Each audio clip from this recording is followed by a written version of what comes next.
This video is going to be on how to increase your testosterone naturally. There is 4 main aspects to increase your testosterone, and I've called them the 4 pillars. These give you 80% of the benefits for the least amount of effort. So make sure you're nailing these, as that will help you out the most. At the end of the video, we'll go over, I think it's 2 extra ways to increase your testosterone, which you may have not heard before, and I found them quite interesting, so you might as well. These are 4 pillars. Pillar number 1 is sleep, and we'll talk about how it influences testosterone and the actions you can take to improve your testosterone. Pillar number 2 is diet. We'll go over what things in your diet impact your testosterone and things that can help improve it. We'll also go over actions you can take to make sure you're maximizing this. Pillar number 3 is your lifestyle, what you do during the day, how you act, the habits you do, your routines, stuff like that. And we'll go over what things you can do throughout your day to help increase your testosterone. The final pillar is estrogens. This is very interesting. I've only recently learned about this. I'll go over the stuff I've learned recently, which you may find interesting for you. And then at the end of the video, we'll go over a few extra ways to increase your testosterone. Okay, pillar number 1, sleep. Shorter your sleep, the shorter your life. Short sleep predicts all-cause mortality. I would like to start with testicles. Men who sleep 5 hours a night have significantly smaller testicles than those who sleep 7 hours or more. In addition, men who routinely sleep just 4 to 5 hours a night will have a level of testosterone which is that of someone 10 years their senior. So a lack of sleep will age a man by a decade. If you're not sleeping properly and maximizing the benefits you get from sleep, you're doing something wrong, as it's proven how beneficial sleep can be for your health, for your well-being, your physical health. Sleep is fundamental, as without this, it will stop you from doing anything else to a good standard. Of course, you can't get good nights of sleep every night, but I'd say around 80% of the nights, try and make sure you're getting quality sleep. Main ways to improve your sleep. They're quite simple, but if you don't know it, then obviously you don't know it. So I'll go over them now for you. Okay, number 1 way to improve your sleep is make sure you have a schedule. What this means is that you are going to bed at the same time every day, say 9 o'clock, and you're waking up at the same time, say 6, 7, whenever you can wake up. People go to bed later on the weekends and wake up later. Then during the weekdays, because they have work, school, whatever, they start to get up earlier and go to bed earlier, and this just messes up your circadian rhythm. So number 1 way to improve your sleep: wake up at the same time every day, go to sleep at the same time every day. The next way to improve your sleep is getting morning sunlight within the first 60 minutes of waking up. You also want to get sleep at night to make sure you're catching the morning sunlight, or just getting out as soon as you can when you wake up to get light in your eyes. And then make sure you're outside when the sun's going down for at least like 10 minutes. It's pretty good. The next one is caffeine. Make sure you're not consuming caffeine past like midday, as it'll definitely hinder your ability to fall asleep. So caffeine blocks the receptors which let out this chemical called adenosine, which builds up throughout the day and builds up this thing called sleep pressure, which makes you feel more sleepy. If you take caffeine, it blocks the adenosine receptors.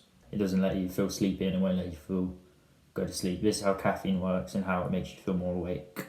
Caffeine has around a 6 to 8 hour half-life. So if you consume 200 milligrams of caffeine at 12, at 7, 8-ish, you'll still have 100 milligrams of caffeine in your body.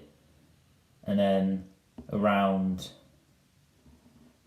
10 to 12 hour quarter life, which means if you consume 200 milligrams of caffeine at 12, when you're trying to go to sleep around 10, 12, you'll still have 50 milligrams of caffeine in your system, which will make you feel more wide up and won't let you drift off to sleep. And if you are able to go to sleep, I'm pretty sure it just impacts your depth of sleep you're able to get and reduces the benefits you get from sleep. So basically, in summary, make sure, say you're going to bed at 10, then 10 hours before, don't consume any caffeine. Just take 10 hours off your bedtime, and that's when your cut-off point for caffeine is. Okay, the next point is your environment. Make sure your room is cold, because a cold room has been proven to be beneficial for sleep, as your body needs to drop around 1 to 3 degrees to fall asleep. And then it also, when you wake up, it also rises 1 to 3 degrees. So either make sure you have the AC on, or leave your window open if it's like winter time or something and not summer, to let the cold air come in.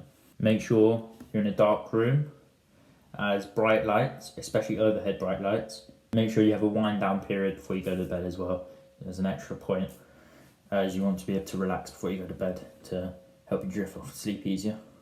Don't chug water prior to bed, so around 2 to 3 hours before bed, as receptors in the gut and bladder are activated and make you pee more, which increases the chance that you're going to wake up during your sleep as you need to pee. So if you're drinking water before bed, which you shouldn't really be doing it because you'll probably wake up anyway, just sip on it, don't chug it down. Breathing. What do I mean by breathing? Well, it's been proven breathing through your nose is much more better to get deep sleep than breathing through your mouth. This is also true for everyday life. You want to be breathing through your nose, as it's proven to be much more beneficial for your health and your physical health.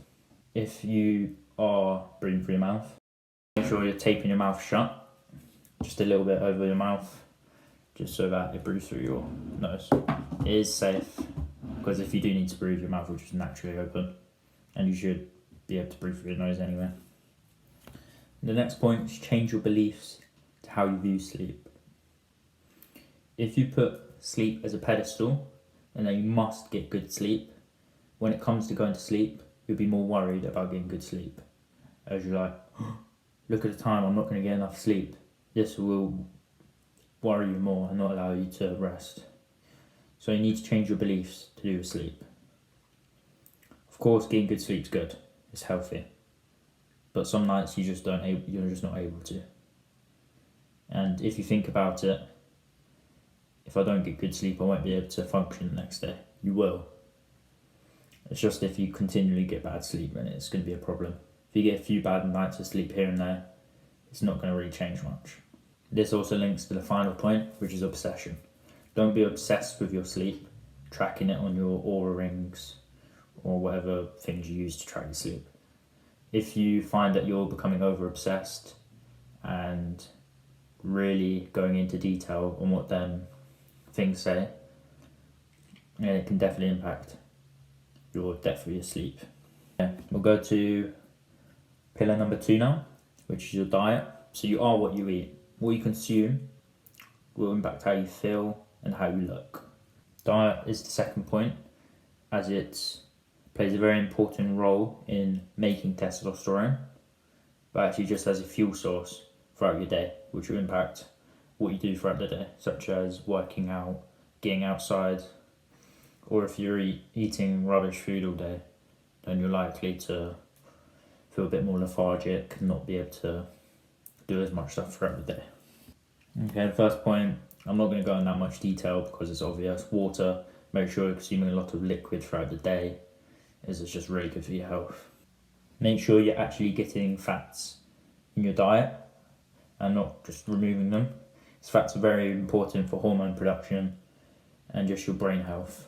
Cholesterol is very important in actually making testosterone, because cholesterol is either transferred into your testosterone or your cortisol. It's either two, depending on your state. So make sure you're eating sufficient amount of fats and cholesterol in your diet, such as eggs and things like that. Okay, try and eat as clean as possible. So removing all the processed foods. You obviously don't need to do 100% of this, but it's good to if you can. I know I definitely don't remove all the processed foods. Okay, so the supplements which have been proven to increase your testosterone. I have two. There's probably more, but these are the main two which you may have not heard about. And I'm going to cover them now. Supplement number one is Tonkat Ali, which is a Indian herb, I believe. Not sure if that's correct, but something like that. Tonkat Ali helps increase your free testosterone by freeing up more SHBG, which is sex hormone binding globulin, binds to the testosterone and prevents it from being able to be used. So it frees up more testosterone, which is it being able to be used. This is why having high testosterone, but having low free testosterone is bad, as you're not actually using any of the testosterone, as it's all being taken up by the SHBG. Fedoja agrestis has been proven to increase testosterone. And I had another supplement, which is ashwagandha, which has been shown to reduce cortisol. And as we explained earlier, cholesterol is either made into cortisol or it's made into testosterone. Cholesterol is made into one of these based on two ways. If you're really stressed, then the cholesterol is likely to be turned into cortisol, which reduces the amount of testosterone you have because it's not being produced. But if you're not stressed and you're relaxed, it's more likely to be turned into testosterone. So make sure so this is why ashwagandha has been shown to improve testosterone as it reduces cortisol production. Lifestyle. How does that influence testosterone? What you do will influence how you feel throughout the day. If you're not doing much, you're not being productive, sitting at home, watching TV, eating snacks all day, you're not going to feel great, to be honest. Your lifestyle plays a massive role in everyday life and how you feel, your hormones being produced, stress levels. The first area is lifting heavy weights. Just make sure you're lifting weight at the gym, at home. Just make sure you're doing a workout resistance program. Next aspect of lifestyle is reducing the stress factors that come in. As we explained earlier, stress, cortisol, cholesterol are all linked. And the more stress you have, the less testosterone you have, up to a point. Cortisol is not bad, but you want it to spike in the morning when you wake up and slowly taper off throughout the day. Something like that, but then it goes up again, comes back down, it slowly lowers. But due to people being overstressed, it's going more like that and it's getting up and up, then it slowly drops. Next aspect in your lifestyle is your sunlight exposure. You need to be getting sunlight as it's been shown to increase testosterone. So make sure you're going outside, getting in the sunlight, not just hibernating in your room all day. And when you're outside, you want to expose much of the skin as possible. As say you're wearing a jumper or something, less skin is exposed to the sun, which means less vitamin D is taken in. So if you literally just covered up your whole body, it's literally just going to be your face and maybe your hands while doing it.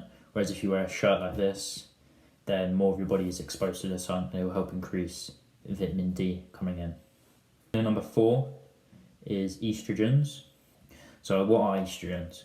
Estrogens are naturally produced in our body, but basically, because of things like plastic and chemicals, our estrogen levels are pretty high because we're taking in a lot of artificial estrogens. How do you reduce your estrogen? You want to limit the plastic you're getting in, so make sure you're not drinking from plastic water bottles. The book ESTROGENS I've recently read, and I found it very interesting about all the research and side effects that plastics have been shown to be linked to. I'll leave a link to the book in the description if you want to buy on Amazon, audiobook or whatever. It goes into depth of the dangers of plastic. Okay, so taking in estrogen artificially has been shown to decrease your usable testosterone levels and your overall testosterone levels. So if you're exposing yourself to estrogens, you're likely to bring your total testosterone and your free testosterone down because your estrogen levels are higher, which reduces testosterone production. 10 main estrogens that you should avoid. They're in the book. I'm not going to explain them now. If you want to know, just ask me in the comments and I'll give you a little quick list, but it takes too much time to explain now. Okay. We'll go over 2 main ways, extra benefits, extra little helpers to increase your testosterone, which I found interesting. Number 1 is get wins throughout the day. This can be a win for pretty much anything. Be a win for doing your work, eating healthy, winning a football match, winning chess, it doesn't really matter. Just a win. Anything that causes friction to do and you manage to do it, such as going for a cold shower. How do you implement this in your everyday life? What I'd say is if you do something which you didn't want to do and require discipline to do it, mention it in your mind that that's a win. Okay, so the final thing we'll mention in this presentation on how to increase your testosterone is competition and its links to testosterone. So, what do I mean? Competition increases your testosterone. Whether you win or lose, it can increase your testosterone. However, if you do win, it's likely that your testosterone will rise higher than if you lose. So that's my guide on how to increase your testosterone naturally. Hope you enjoyed this video. Alright, so in a bit, see you in the next video.